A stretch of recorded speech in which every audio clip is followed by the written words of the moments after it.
Que bom que nós podemos ter esse momento tão gostoso de juntos, mesmo separados, distantes, mas juntos celebrarmos ao Senhor no mesmo instante, né? Cantarmos, relembrarmos músicas tão preciosas que nós já cantamos há algum tempo. Momentos de nós adorarmos e louvarmos ao Senhor. Nós hoje vamos refletir sobre o Salmo 134. É o último salmo de um conjunto de salmos que nós chamamos de salmos da peregrinação, ou salmos dos degraus, que eram cantados nos degraus ali perto do templo.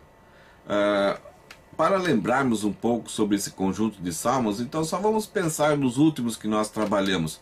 No Salmo 130, então nós vimos como é a trilha do peregrino, o que se encontra nessa trilha, o que o peregrino encontra nessa trilha para viver a sua vida aqui. No Salmo 131 nós vimos que o remédio está muito em falta, principalmente nos nossos dias, mas também em toda a época, toda a história da humanidade, é o bom senso. Então o peregrino deve andar com bom senso. No Salmo 132 nós vimos Salomão consagrando o templo. Era o grande sonho de Davi. Davi deixou tudo preparado, mas Salomão teve esse privilégio então de consagrar o templo.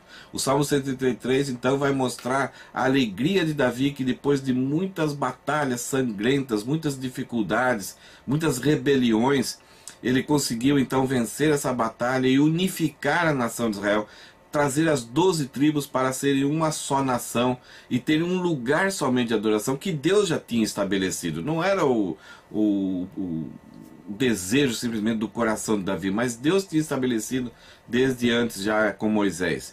Então Davi, ele traz a nação de Israel para esse lugar, para adorar. Ele incrementa esse culto com muita música, com muitos momentos de adoração, de alegria. As festas se tornaram algo muito precioso ali na nação de Israel.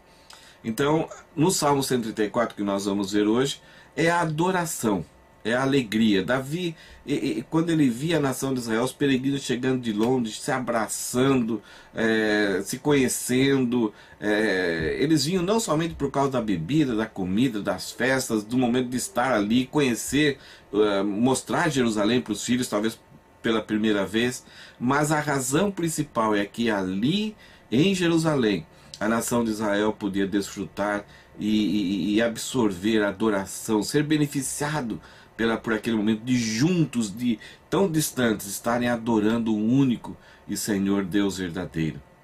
Então o Salmo 134 vai trazer para nós esse momento precioso de adoração, e nós vamos aprender algumas ideias muito importantes sobre esse salmo. É um salmo vertical, porque a nação de Israel está orando para Deus. Ela leva diante de Deus um pedido, uma oração. E também os levitas, sacerdotes, também olham para Deus. Então Deus é o assunto principal desse momento no Salmo 134. Nós não sabemos se esse salmo ele era para o momento da chegada ali em Jerusalém, aquele momento que eles chegavam para adorar, estarem dispostos ali, ou era o momento da saída, porque no início parece que é a chegada, e no finalzinho, o último versículo, parece que é a saída, onde eles recebem uma bênção sacerdotal. Então no início os peregrinos oram para aquelas pessoas que vão ajudar eles a louvar e vão dirigir eles no cântico e vão conduzir aquela adoração, aquele culto, e eles oram por essas pessoas, eles pedem para que Deus os abençoe. Então, e essa oração tem algumas advertências, tem alguns conselhos, tem algumas exigências também. E no final então os sacerdotes, como se fosse uma antífona, os peregrinos cantam e os sacerdotes depois respondem. Então os sacerdotes abençoam esse povo. A nação de Israel, ela desfrutava de uma adoração dependente. Deus não queria de forma alguma que cada um adorasse do seu jeito, no seu lugar. Isso já foi estipulado com Moisés. A adoração a Deus não depende daquilo que o meu coração pensa. Algumas vezes a gente fala assim, não, é o meu interior, eu adoro do meu jeito. Sim, cada um tem que ter sua adoração, ter o seu momento de adoração. Mas a forma, o conteúdo, a fonte, o lugar, a maneira, foi tudo estabelecido por Deus. Deus estabeleceu um lugar, no caso da nação de Israel, que era Jerusalém. Deus estabeleceu a forma e Deus proibiu que algumas coisas acontecessem nesse culto de adoração. Então Deus estabeleceu corretamente aquilo que deveria ser a adoração de Israel, da nação de Israel. Isso nos alerta também, porque em matéria de princípios, a igreja ela está condicionada àquilo que a palavra de Deus nos dirige para nós adorarmos. Algumas vezes podemos ter ideias, nós vemos talvez um show, um programa da TV, puxa, vamos colocar na igreja, vamos colocar no nosso culto. Parece até bonito, parece até interessante, parece que até que vai atrair as pessoas, mas muitas vezes não coaduna, não deve ser agregado a esse momento, a essa forma de adorar ao Senhor. Então esse salmo vai contribuir para nós hoje. Nós não temos mais um lugar determinado por Deus, mas Deus ele quer que o seu povo, aqueles que são servos dele, se encontrem para essa adoração. Nós temos a adoração individual, mas não basta. Deus exige que aqueles que são seus filhos se encontrem para um momento de adoração conforme os padrões, conforme as exigências dele. Vamos então estudar esse salmo, e a mensagem desse salmo, do Salmo 134, é que o propósito final de todo peregrino é glorificar a Deus e alegrar-se em Deus. Existe uma antiga declaração de fé que fala que o propósito do homem é gozar, é se alegrar na pessoa de Deus. Agora, nós sabemos que existe uma grande diferença entre Deus e o homem.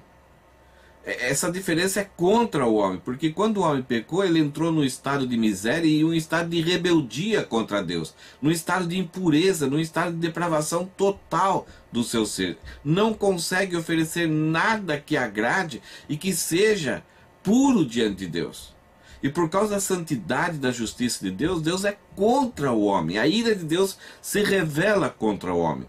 Agora, como que o homem, então, nesse estado miserável, pode oferecer algo para Deus que possa ser aceitável por Deus, sem receber e sem ser punido por Deus? Como que ele pode desfrutar da alegria de Deus? Como que ele pode alegrar a Deus com as suas ações e com seus atos? Esse salmo nos ensina isso e nos alerta. Então nós vamos estudar um pouquinho quais essas mensagens que o salmo nos transmite dentro desse propósito, dizendo que o propósito final do peregrino é glorificar e alegrar-se em Deus. O primeiro versículo, então, as primeiras palavras que os peregrinos, parece que quando chegavam em Jerusalém, e eles diziam: eis aqui, atenção. Não existe, só existe em algumas Bíblias essa palavra eis aqui. É uma chamada de atenção. A ideia é que o peregrino ele quer que todo mundo preste atenção, e principalmente os sacerdotes prestem atenção, e que eles atendam esse pedido. E eles oram por esses sacerdotes, por esses levitas. Ele fala assim: louvem o Senhor todos vocês, servos do Senhor, todos que servem de dia e de noite na casa do Senhor. Então, a primeira coisa, o primeiro elemento desse relacionamento de adoração, dessa oferta de adoração a Deus, é que somente consegue prestar um culto aceitável diante de Deus somente aquela pessoa que já se tornou servo de Deus. Em outras palavras, aquele que é filho de Deus. Então, qualquer pessoa que ainda não desfruta da graça, da misericórdia, do perdão, não foi coberto pela bondade de Deus, pela misericórdia de Deus, onde o sacrifício não teve efeito na sua vida, ele ainda continua como um pobre, miserável, rebelde, iníquo e ímpio. Então, sem ter um relacionamento de filho, de servo com Deus, sem ter passado pela transformação, essa pessoa, tudo que ele vai fazer não presta para nada. Por mais bonito que seja. Por quê? Não houve arrependimento, não desfrutou do perdão de Deus. não se reconciliou com Deus. Então, uma pessoa que não está reconciliada com Deus, não se tornou servo de Deus, ela não pode entrar nessa ousadia de prestar um culto aprazível, um culto aceitável diante de Deus. Então, para que a pessoa possa adorar a Deus e ter esses benefícios, esse privilégio de engrandecer a Deus, cantar a Deus, oferecer sacrifícios a Deus, é que a graça tem que ter te alcançado essa pessoa. Então, o versículo 1, os peregrinos chamam a atenção dos sacerdotes e levitas. Ele fala assim: louvem ao Senhor todos vocês, servos do Senhor, todos que servem de noite na casa do Senhor. Havia uma classe especial na nação de Israel de levitas sacerdotes, uma classe separada, era uma tribo inteira separada para servir, estar ali na casa do Senhor e servir a nação de Israel. Eles eram espalhados entre as tribos, eles não tinham terras, eles não tinham moradas, eles estavam sempre dispostos e disponíveis para servir ao Senhor em todos os lugares. Eles comunicavam e transmitiam a palavra para essas tribos, fazendo com que os pais ensinassem os seus filhos. Então, era um ministério, era uma tribo chamada, escolhida para isso, e deveria haver uma dedicação total, uma consagração total. Nós na igreja, na época da igreja, somos diferentes. Agora não existe um grupo selecionado que possa adorar a Deus, e somente eles são ofertantes e aqueles que vão sacrificar. Hoje, cada um que já teve um encontro pessoal com Jesus Cristo, reconheceu a sua miséria, reconheceu que precisava de salvação, se arrependeu, creu exclusivamente na obra de Jesus Cristo, que foi salvo, foi selado pelo Espírito Santo. Então hoje não temos classe especial. Todos devem adorar a Deus em igualdade. Porém, se alguém participa de uma igreja, está ali no meio, gosta de estar junto, gosta de cantar, mas ainda não teve uma relação pessoal de salvação com Jesus Cristo, tudo aquilo que ele faz em matéria de contribuição, em matéria de sacrifício, de cântico, a sua presença ali em assistir, em ouvir uma mensagem, para Deus não tem valor nenhum. Pelo contrário, é uma ofensa contra Deus, porque a pessoa está rejeitando a mensagem de salvação, mantendo seu coração duro diante da oferta de Jesus Cristo lá na cruz. Havia naquela época, então, dos judeus, levitas sacerdotes que saíam das suas casas, dos seus lugares e serviam ao Senhor com total dedicação ali no templo, levando outras pessoas a adorarem.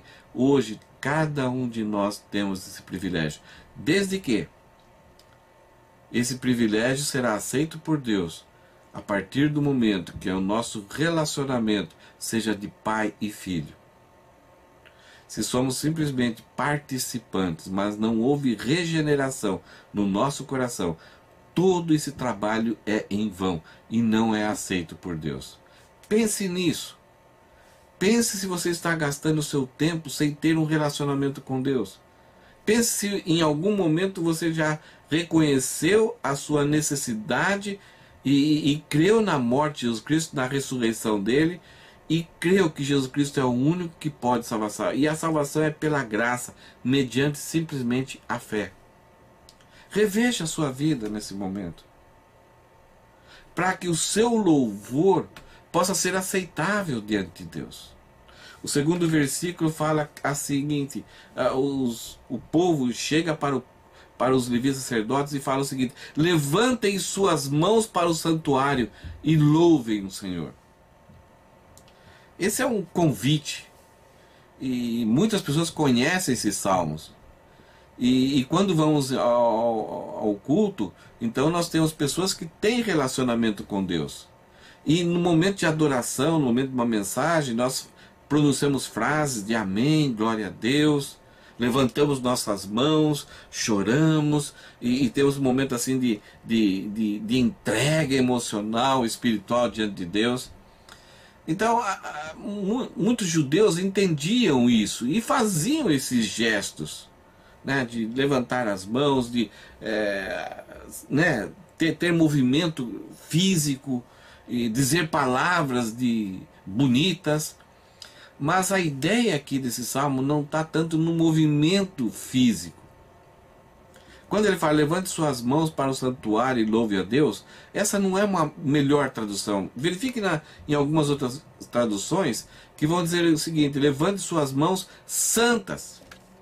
Esse levantar de mãos aqui é aquela ousadia que o servo do Senhor tem e para apresentar a sua vida diante de Deus e dizer: Deus, eu estou buscando a santidade, eu estou trabalhando, eu estou lutando, eu estou me dedicando para chegar diante do Senhor e não ter nenhuma amargura no meu coração, não ter nada que contamine essa adoração que eu estou prestando ao Senhor. Deus não está em nenhum momento preocupado com a nossa coreografia, com a nossa encenação. A preocupação de Deus e o que Deus deseja, e Ele vai lá dentro do nosso coração e vai verificar se as motivações e se o que está lá não está contaminado por hábitos pecaminosos. Jesus até deixou escrito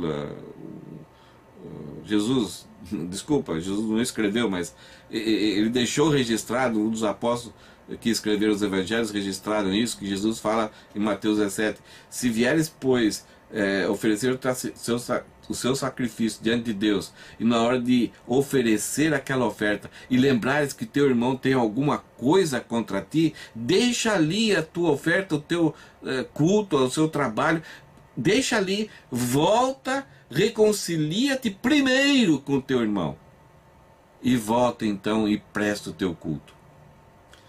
Se aquilo que nós fazemos, por mais bonito, por mais alegre que seja para as pessoas, por mais elogio que possamos receber, mas não tem santidade, é nojento diante de Deus. Primeiro, uma pessoa que não tem relacionamento não é aceita por Deus para prestar um culto.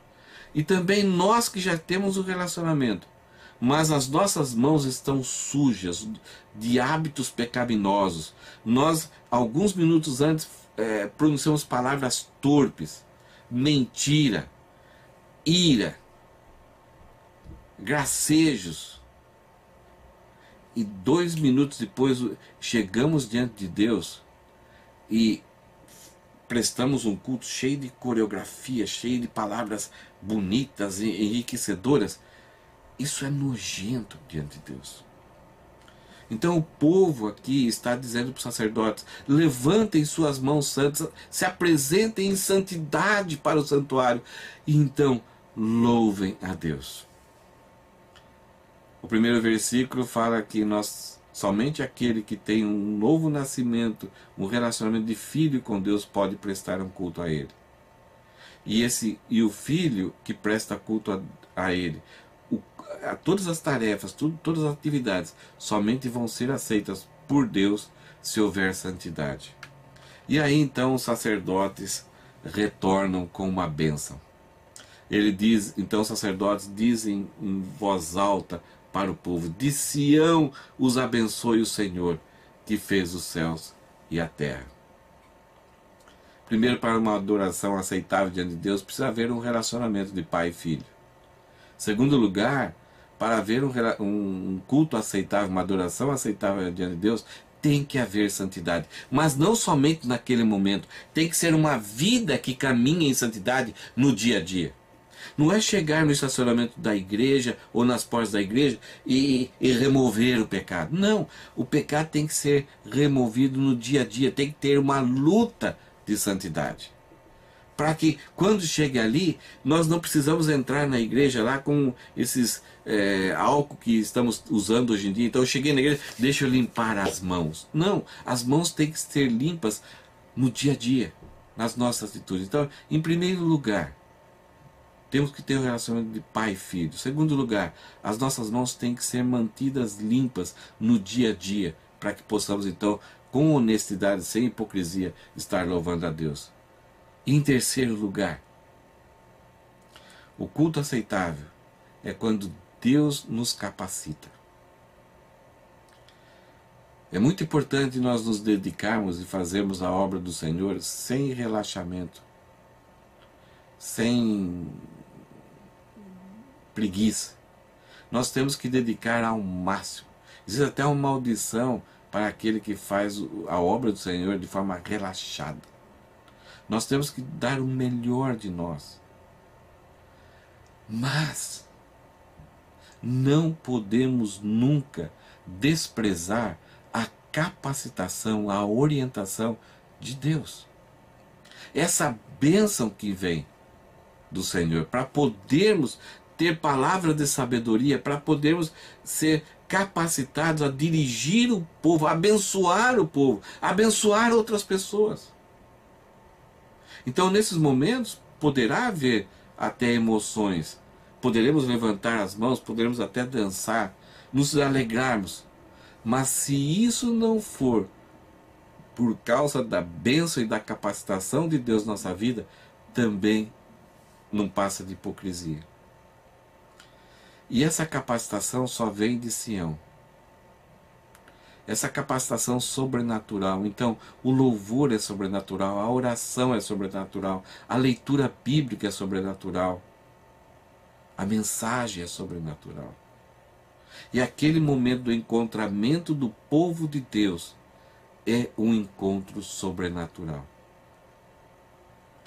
Então a minha dedicação, a minha dependência deve ser da capacitação de Deus. Eu vou me dedicar ao máximo nos ensaios, em fazer os alimentos, em organizar o salão. Eu vou fazer de tudo, o máximo que eu posso, da melhor forma possível, com o melhor capricho possível. Mas eu não posso me vangloriar. Então, o Senhor me abençoar, o Senhor me capacitar, significa que a forma com que vai ser expressada, a forma com que vai ser vista, a forma com que vai ser reconhecida, sempre Deus deve ser glorificado. Sempre Deus deverá ser o agente, o direcionador, o orientador, para que aquilo possa ter efeitos espirituais. Senão, a única coisa que vai restar serão aplausos e manifestações de apreço por um trabalho bem realizado. Mas não vai produzir mudanças espirituais. Então os sacerdotes respondem, abençoando o povo e trazendo para nós a ideia de que tudo que nós fazemos deve ser capacitado por Deus. E esse Deus que está lá em Jerusalém não é todos os deuses. Há um Deus específico, há um único Deus verdadeiro. Desculpe eu falar aqui talvez para alguém que não conhece ao Deus Pai do nosso Senhor Jesus Cristo. Só Ele é Deus. Não existe outros deuses. Tudo aquilo que existe de religiosidade foi invenção humana porque o homem caiu em miséria e sentiu falta de Deus. Mas não consegue com a sua mente, com o seu coração, voltar-se para o Deus verdadeiro. Então o Deus verdadeiro se manifestou, se revelou através das Escrituras, através da sua palavra, há longo tempo com a nação de Israel. E depois com a igreja hoje, trazendo salvação, se revelando plenamente na pessoa de Jesus. Você quer conhecer quem é o Deus verdadeiro? Conheça Jesus. Ele veio da presença do Pai, viveu entre nós aqui, voltou para a presença do Pai e um dia voltará para resgatar, para levar para si todos aqueles que são seus filhos. Então esse é um alerta para nós aqui. É esse Deus que fez os céus e a terra. É esse Deus tão poderoso, tão justo, tão reto, que tem tudo sob o seu controle, que é soberano sobre todas as coisas. É o único Deus que fez promessas e elas se cumpriram, todas elas, e ainda tem algumas que vão se cumprir. É esse Deus todo-poderoso que simplesmente criou os céus e a terra, que nos capacita para realizarmos um culto aceitável a Ele. Que coisa maravilhosa! Que privilégio! Devemos adorar a Deus, então, como nosso propósito final e alegrar-se nele. Absorver todo esse prazer de estar diante de um Deus verdadeiro. Mas para isso deve ter em primeiro lugar um relacionamento. Nós devemos entrar pela porta que é Jesus Cristo. E lá dentro do cenáculo, dentro dos tabernáculos do Senhor, levantar mãos santas, apresentar diante dele uma vida que está dia a dia mortificando e lutando, batalhando para ser mais santo. Nós podemos enganar os homens e podemos até entrar na igreja, limpar as mãos e apresentar um culto coreograficamente bonito. Mas Deus não olha aquele momento, Deus olha o nosso caminhar no dia a dia. Então há necessidade de santidade para que o nosso culto seja aceito. E há uma necessidade de dependência total de Deus para que Ele nos capacite a tocar bateria, a cantar, a pregar, a ensinar crianças, a servir os irmãos com alimentação, a limpar os estabelecimentos, a dar uma palavra para algum visitante, alguém que não conhece a Cristo, dar uma palavra de encorajamento para algum irmão que está sofrendo e ter controle da nossa língua. Então esses são 3 orientações que esse salmo nos dá para o peregrino que visa glorificar a Deus e alegrar-se em Deus e prestar um culto aceitável a Deus. Um só alerta aqui, nos nossos dias é muito mais valorizado o carisma, a capacidade que a pessoa tem de falar e ser agradável, ser aplaudida, mas está sendo desvalorizado o caráter. Se a pessoa é empolgante, ela traz mensagem, não importa o estilo de vida dela.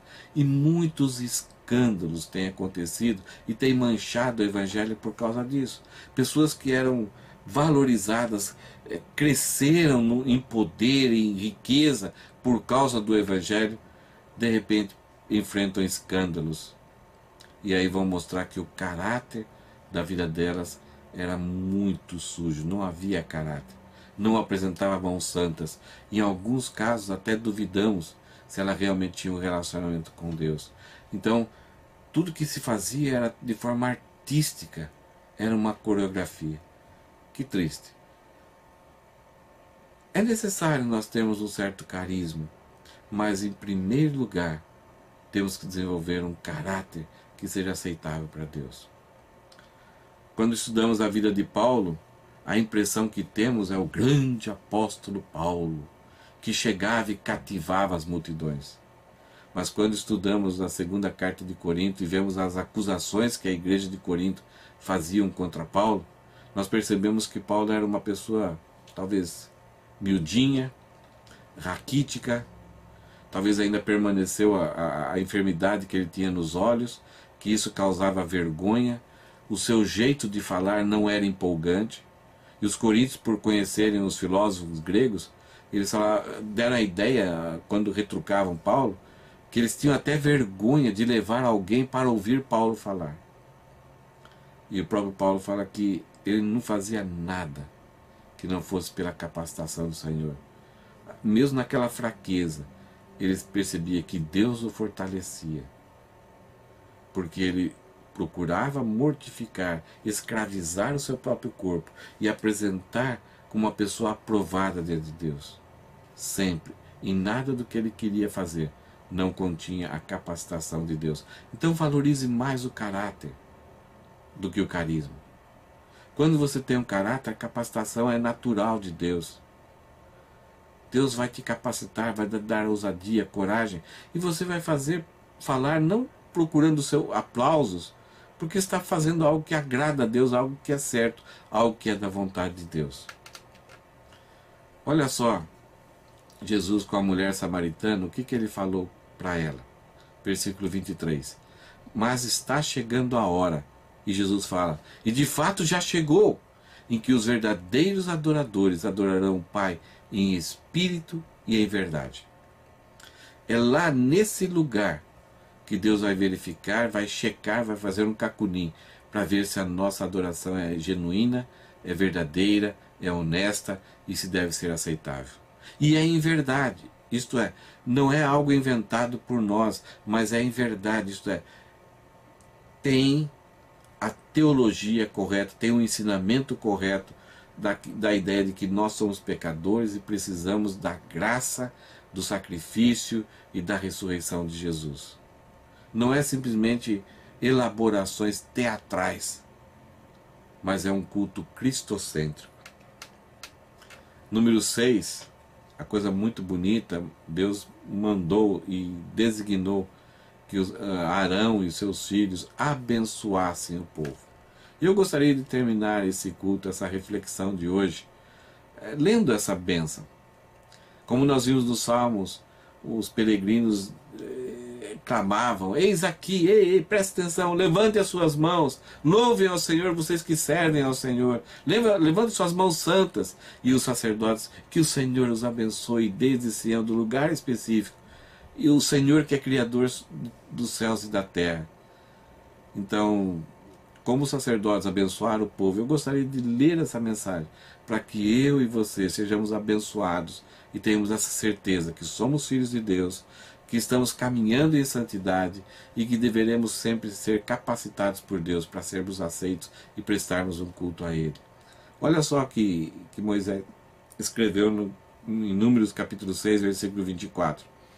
Que o Senhor o abençoe e o proteja.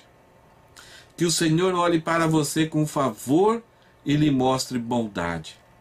Que o Senhor se agrade de você e lhe dê paz. É um desejo de Moisés, de Arão, que Deus mandou eles abençoarem o povo. Mas essas bênçãos só vão ser absorvidas, só vão atingir as nossas vidas a partir do momento que eu tenho um relacionamento com Ele, que eu seja filho. Eu não posso abençoar alguém com bênçãos de filho para alguém que ainda não tem um relacionamento. Uma pessoa que ainda não tem relacionamento, nunca ela vai ser capacitada por Deus para prestar um culto. E se eu tenho um relacionamento, mas não vivo uma vida de santidade, então o Senhor não vai me abençoar e não vai me proteger. A ira, a disciplina de Deus estará contra mim. O Senhor não vai olhar para mim com favor e não vai mostrar bondade. Ele vai me corrigir. E o desejo terceiro, que o Senhor se agrade de você e lhe dê a paz. Então, quando eu tenho relacionamento, eu vivo uma vida de santidade e eu dependo da capacidade de Deus, essas bênçãos acontecem na minha vida. Essa oração eu posso absorver. Que o Senhor o abençoe e proteja, que o Senhor olhe para você com favor e lhe mostre bondade, que o Senhor se agrade de você e lhe dê a paz. Que aquele sentimento de que a minha vida agrada ao Senhor, meu culto está agradando ao Senhor, é a paz. Meu coração é protegido. Eu não sinto acusações do Espírito Santo me acusando de hipocrisia, de simplesmente teatro. Que o Senhor o abençoe, que o Senhor lhes guarde, que o Senhor te dê a paz, para que o seu culto seja um culto pacífico, que tudo que você fizer, a sua mente possa gozar da paz que Deus dá.